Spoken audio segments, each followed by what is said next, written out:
Olá, alunos, tudo bem? Sejam bem-vindos a mais uma aula de ensino remoto. Hoje, nós vamos dar continuidade à nossa aula de eletrostática e, nesta aula, vamos aprender um conceito bem básico, que é de suma importância para o nosso estudo da eletrostática, que é a primeira parte que nós estamos vendo do estudo da eletricidade. Ok? Eu sou a professora Valéria Bezerra, para quem não lembra, e vamos começar aí o nosso estudo, tá bom? A aula vai ser bem rápida hoje, porque são conceitos fáceis e basicamente aqui ainda não tem tanta continha. Tá? Nas próximas aulas aqui vamos ter aí as equações matemáticas para trabalhar, resolver exercícios. Então, pessoal, na eletrostática, nós classificamos os materiais como condutores ou isolantes, ok? Então, nós já aprendemos alguns princípios da eletrostática, o que é uma carga elétrica, quais são os processos de eletrização para fazer com que um material ele fique eletrizado, que pode ser positivamente ou negativamente.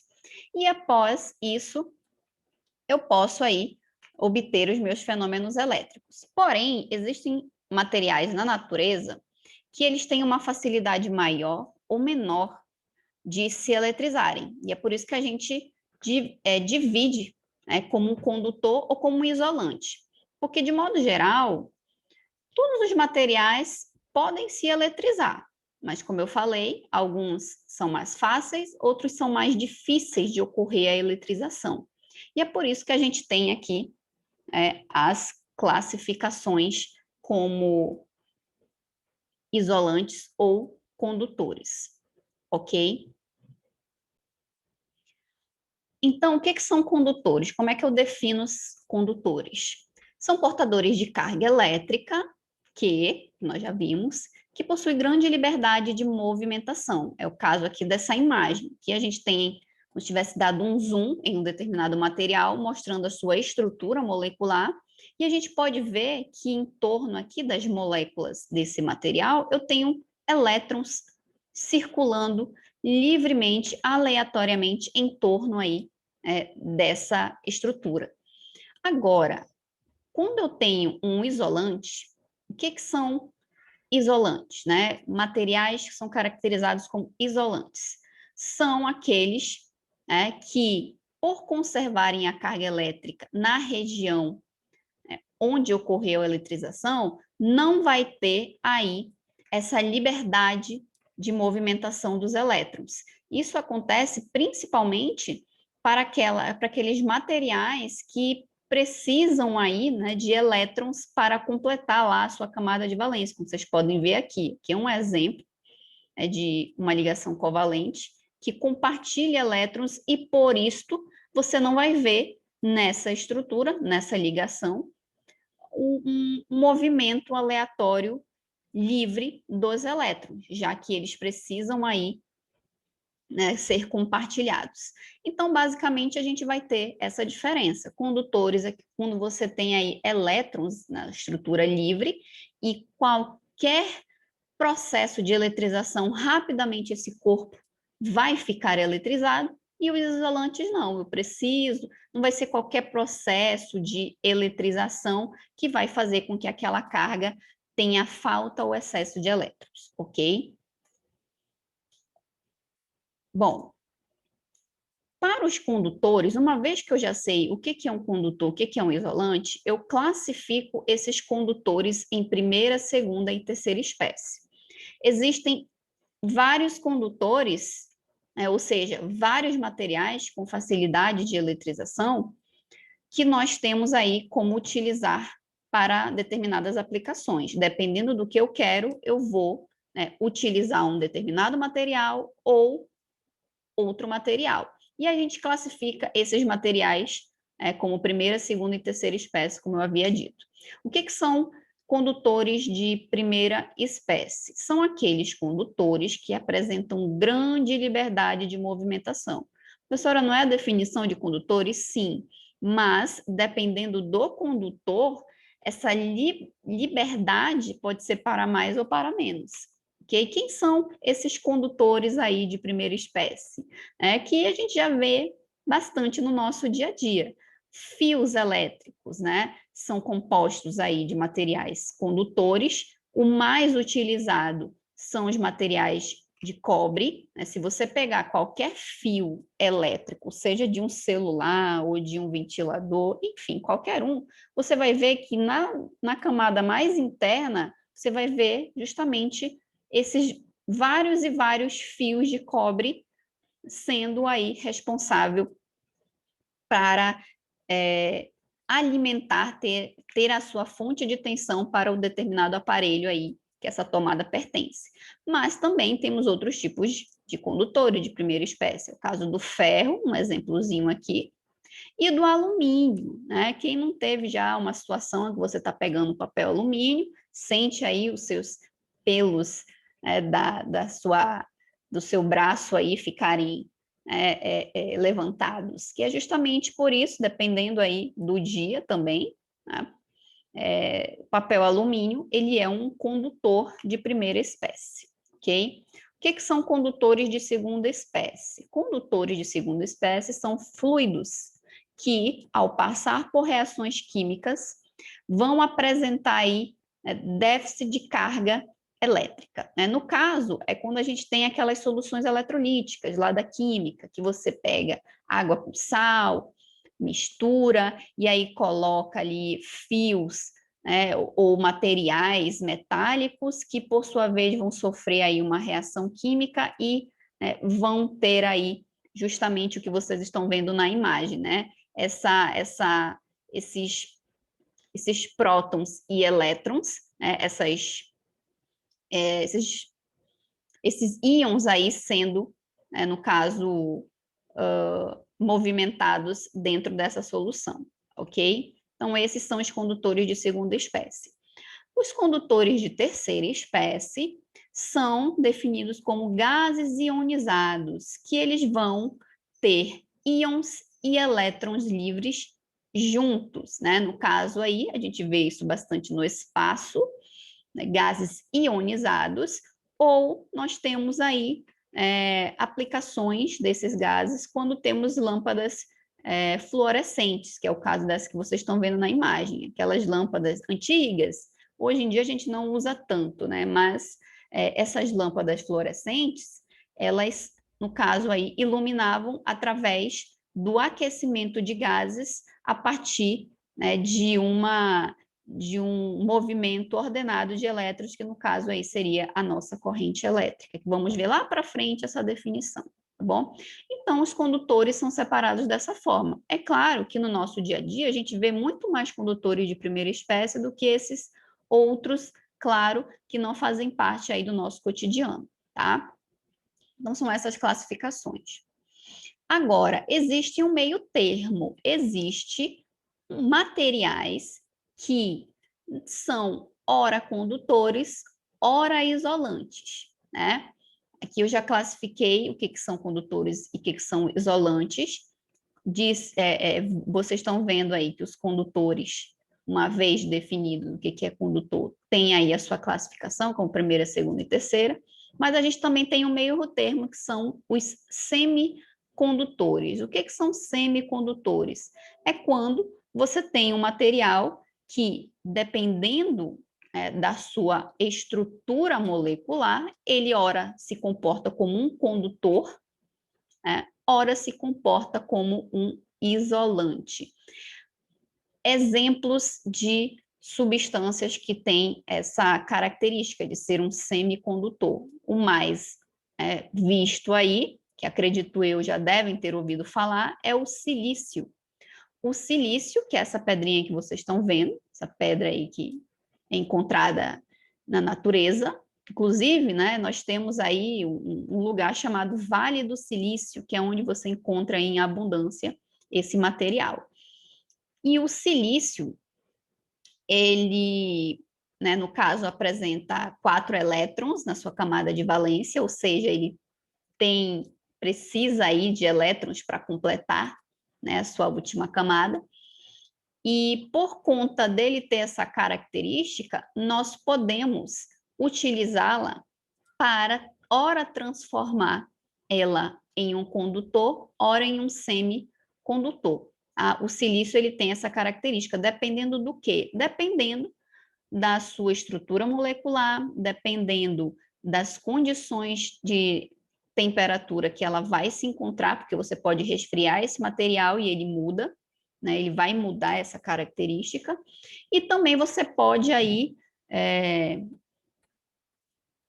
mudar, ou seja, você, no meio dessa estrutura, você pode colocar uma outra substância, no meu caso dessa imagem aqui, para alterar justamente as suas características. Por que que eu vou alterar essas características? Para justamente ou transformar ele em um bom condutor ou transformar ele em um mau condutor, ou seja, um isolante. Então, vocês vão ver bastante que semicondutores, eles servem para que a gente possa aí passar informações passar informações a partir de descargas elétricas, ou seja, informações a partir de movimentos de cargas elétricas para a gente ter aplicação na área de tecnologia. Por exemplo, um celular, ele funciona a partir desses materiais semicondutores que, ora, vão passar a informação através de cargas elétricas, ou seja, ora vão passar informações como condutores, ora não vão passar informações, ou seja, eles vão funcionar como isolantes mal condutores. E para isso, eu mexo aqui, ó, na estrutura. E como é que eu mexo na estrutura? Eu tiro uma moléculazinha dessa minha substância e coloco uma na qual faça com que a ligação que ele está tendo aqui, ó, na sua estrutura, faça sobrar elétrons na ligação ou faltar elétrons na ligação. Esse exemplo aqui, né, nós temos uma substância que fez com que essa ligação tivesse aí um excesso de elétrons, faltando aí ligar com as suas outras moléculas. E aí o que que acontece? Aqui ele vai se transformar em um condutor, ok? Mas para que ele vai se transformar em um condutor, professora? Depende do que eu quero fazer com esse semicondutor feito de silício. Onde é que a gente mais encontra essas aplicações? A gente encontra justamente nos chips microprocessadores, que hoje em dia nós dependemos dele, né? Esse aqui é um exemplo, por exemplo, de um processador, um quadradinho desse, né, no caso aí, um i7, que vai apresentar aí uma capacidade de processamento bem elevada. Por quê? Porque aqui nós vamos ter que, a partir, esses pontinhos aqui, são vários silícios pequenininhos, que são construídos para quê? Para passar informações a partir desse movimento de elétrons. E esse movimento de elétrons, ora eu preciso que esse silício seja condutor, ora eu preciso que esse silício seja mau condutor. Ok? Então, pessoal, uma vez eletrizado um condutor, ele na verdade, né, uma vez eletrizado, um condutor, ele sempre vai ter uma movimentação dessas cargas elétricas, de modo que essa movimentação ela ocorra sempre em torno da superfície desse corpo, desse condutor. Quando isso acontece, né, essa movimentação das cargas elétricas de modo que fique em torno da sua superfície, nós chamamos essa movimentação, esse fenômeno de equilíbrio eletrostático. Ou seja, nós vamos ter aí, ao ter um processo de eletrização, um movimento dessas cargas elétricas que vão aí, né, ficar em torno da superfície, de modo que se alcance o que nós chamamos aí o equilíbrio eletrostático. O equilíbrio eletrostático é quando, mais uma vez, esses portadores de cargas elétricas se acomodam na superfície externa do condutor, ou seja, por isso que nós representamos aí um corpo eletrizado com sinal de mais ou menos, que no caso seria o sinal positivo ou negativo, se está carregado positivamente ou negativamente, por isso que a gente representa aí em torno da sua superfície, ok? Mas nós temos uma forma de determinar se vamos ter aí muito, não gosto nem de dizer muito, né? Nós podemos determinar o quão, né, no caso aí, eletrizado esse corpo se encontra e qual é essa quantidade de carga em torno da superfície. Aí a gente chama essa grandeza física de densidade superficial de cargas. O que seria a densidade superficial de carga? É justamente essa quantidade de elétrons que eu vou ter em torno da superfície de um corpo. E como é que eu calculo isso? Tem uma formulazinha matemática, claro, né? Esse símbolozinho aqui representa a minha densidade, densidade M, o que é?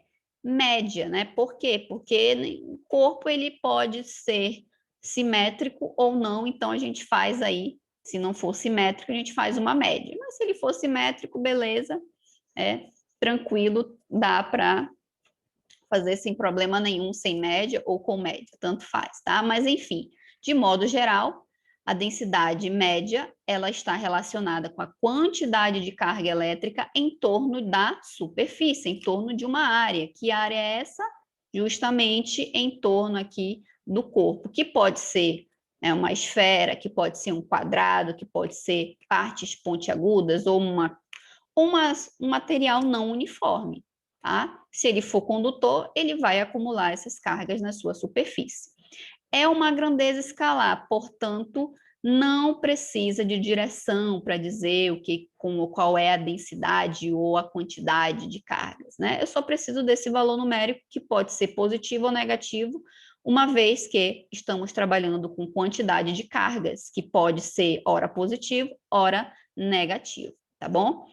Que, como eu falei, a quantidade de carga elétrica que vai se acumular em torno da superfície. A é a área da superfície que vai ser dada em metros, tá? Todas aqui na unidade do Sistema Internacional. E qual vai ser a unidade dessa densidade de cargas? Coulomb, que é a unidade de Q, área, metro quadrado, superfície, ou seja, Coulomb por metro quadrado. Então, percebam aí que a densidade, ela te dá isso, o quanto de carga acumulada nós vamos ter em uma determinada área, em uma determinada superfície, ok? Isso tem aplicação? Tem, e ela é de suma importância para a gente, por exemplo, nos protegermos quando temos aí uma chuva intensa acompanhada de raios ou relâmpagos, certo? Por quê? Porque se eu sei que quando um condutor vai se eletrizar, ele vai ter aí essa eletrização sendo organizada, sendo deslocada para a sua superfície, então significa que eu vou ter um acúmulo maior ou menor dependendo da área. Logo, eu tenho aí um fenômeno chamado de poder das pontas, que a densidade superficial de cargas explica isso. Já que no meu processo de eletrização, eu tenho essa distribuição, essa movimentação para ficar na superfície, se eu tiver regiões não uniformes, obviamente que quando ela tiver regiões pontiagudas, raios de curvaturas menores, eu vou ter aí um acúmulo maior, ou seja, quando eu tiver, como o caso desse exemplo aqui, quando eu tiver regiões de áreas menores, eu vou ter uma concentração maior de cargas elétricas nessa superfície. Então, aqui eu posso dizer que eu vou ter uma densidade de carga maior, porque percebam que a densidade depende da área. Quanto menor a área, maior vai ser a minha densidade, ok? Então, eu vou ter aqui uma concentração maior de portadores de cargas elétricas. E isso é chamado de poder das pontas. Por quê? Porque a tendência, já que a área é menor, é que essas cargas fiquem ali mais próximas umas das outras, mais concentradas. E, querendo ou não, eu vou ter que, para essas regiões, eu vou ter aí uma interação maior quando ela se aproximar de um corpo também eletrizado ou, né, também, no caso aí, serve para que nós possamos atrair corpos que estão aí eletricamente, né, no caso, carregados. Então, aqui a gente está vendo um exemplo de uma aplicação desse fenômeno, dessa grandeza, que no caso seria os para-raios. Para que servem os para-raios? Para-raio serve para atrair raio, né? Mas por que ele atrai os raios? Justamente por isso, porque o para-raio ele é feito, né, de um material condutor em que ele tem várias regiões pontiagudas. Por que são regiões pontiagudas? Justamente porque aqui eu vou ter um acúmulo de cargas e esse acúmulo de cargas vai, no caso, atrair outros materiais, tá? Esses outros materiais seriam quem? No caso, os para-raios servem para que possa ser descarregado, né, para que possa haver o descarregamento de nuvens, uma vez que são as nuvens aí que, tendo aí os processos ocorrendo dentro da nuvem, né, de chuva, elas acabam ocorrendo o processo de eletrização, elas ficam carregadas negativamente. A base da nuvem tem a tendência de ficar carregado negativamente. E aí o que acontece? Essa nuvem próxima de um para-raio, e esse para-raio, a tendência é que ele fique carregado positivamente, tendo um acúmulo aí dessas cargas positivamente nas suas pontas, ela vai atrair essa nuvem que tem aí, né, uma eletrização com sinal negativo. E aí acontece o quê? A descarga elétrica, a ruptura aqui entre, né, a ruptura aqui do meio entre a nuvem e chegando até o para-raio, e aí nós vamos ter as descargas elétricas ocorrendo aonde? No para-raio. Por que tem que ser no para-raio?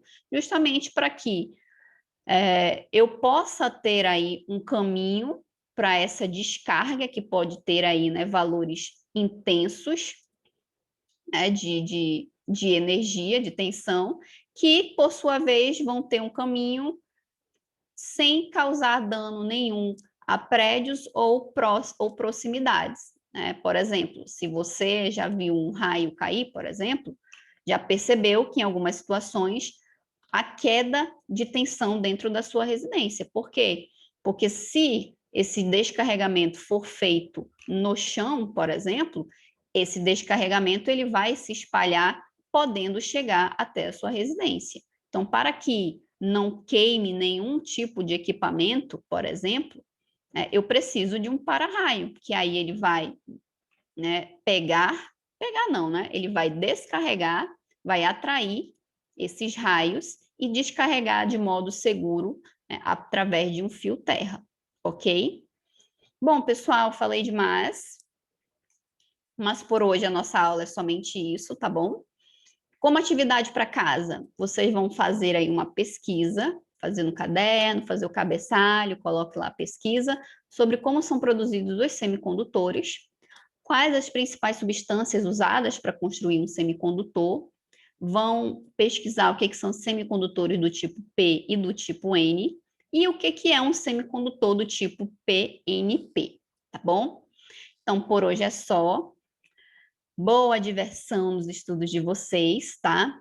E a entrega dessa atividade eu vou colocar lá na descrição das aulas, para que vocês possam aí saber o prazo final, tá? Boa semana, até a próxima aula.